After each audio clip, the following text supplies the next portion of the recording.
நேரமும் இடமும் எப்படி தொடங்கியது? Big bang truth explained.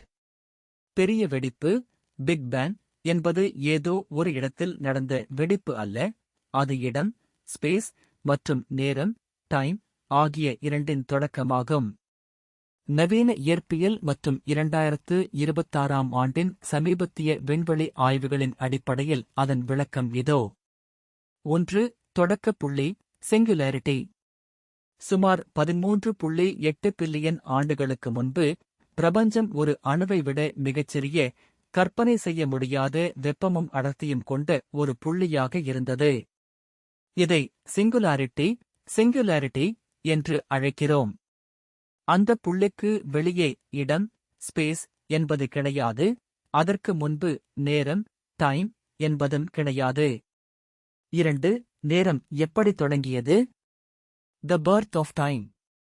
ஐன்ஸ்டீனின் சார்பியல் கொள்கைப்படி, ஜெனரல் ரிலேட்டிவிட்டி, நேரமும் இடமும் ஒன்றோடொன்று பிணைக்கப்பட்டவை, ஸ்பேஸ்-டைம். பெரிய வெடிப்பு நிகழ்ந்து அந்த நொடியில்தான் பிரபஞ்சம் விரிவடையத் தொடங்கியது. அந்த விரிவாக்கத்தின் முதல் துடிப்பே நேரத்தின் தொடக்கமாகும்.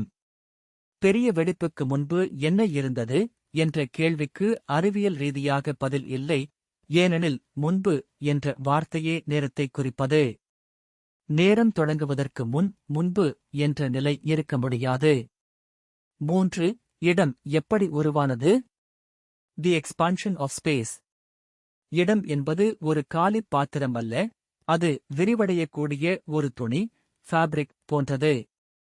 பெரிய வெடிப்பின் போது, ஒரு புள்ளியில் இருந்து பொருட்கள் வெளியேறவில்லை, மாறாக அந்த புள்ளியே விரிவடைந்த இடமாக, ஸ்பேஸ், மாறியது. இன்றும் பிரபஞ்சம் விரிவடைந்து கொண்டே இருக்கிறது. அதாவது, புதிய இடம் விண்மீன் திரள்களுக்கு இடையே ஒவ்வொரு நொடியும் உருவாகிக் கொண்டே இருக்கிறது. 4. 2026-இல் நமக்கு தெரிந்த புதிய உண்மைகள். சமீபத்திய ஜேம்ஸ் வெப் தொலைநோக்கி, JWST மற்றும் யூக்ளிட் விண்கலத் தரவுகள் சில வியக்கத்தக்க உண்மைகளை வெளிப்படுத்தியுள்ளன.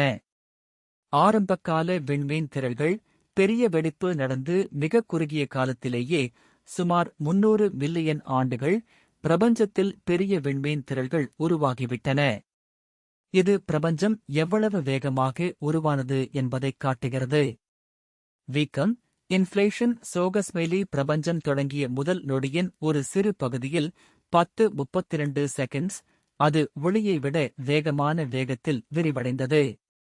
இதுவே இன்று நாம் பார்க்கும் பிரபஞ்சம் சீராக இருப்பதற்கு காரணம். 5. ஆதாரம் என்ன? காஸ்மிக் மைக்ரோவேவ் பேக்ரவுண்ட், CMB சோகஸ்மெலி பிரபஞ்சம் உருவான போது ஏற்பட்ட வெப்பத்தின் எஞ்சிய கதிர்வீச்சு இன்றும் விண்வெளியில் காணப்படுகிறது. இதுவே பெரிய வெடிப்பு நடந்ததற்கான மிகப்பெரிய சான்று. சிவப்பு மாற்றம், ரெட்ஷிஃப்ட் சோகஸ்மெலி தொலைவில் உள்ள விண்மீன் திரள்கள் நம்மை விட்டு விலகிச் செல்வதை வைத்து, பிரபஞ்சம் விரிவடைவதையும், அது ஒரு புள்ளியில் தொடங்கியதையும் உறுதிப்படுத்தலாம். சுருக்கமாகச் சொன்னால், நேரம் என்பது மாற்றத்தின் அளவீடு, இடம் என்பது அந்த மாற்றம் நிகழ்வதற்கான தளம். இவை இரண்டும் பெரிய வெடிப்பின் போதுதான் ஒரே பிரசவத்தில் பிறந்த இரட்டை குழந்தைகள் போல உருவாயின.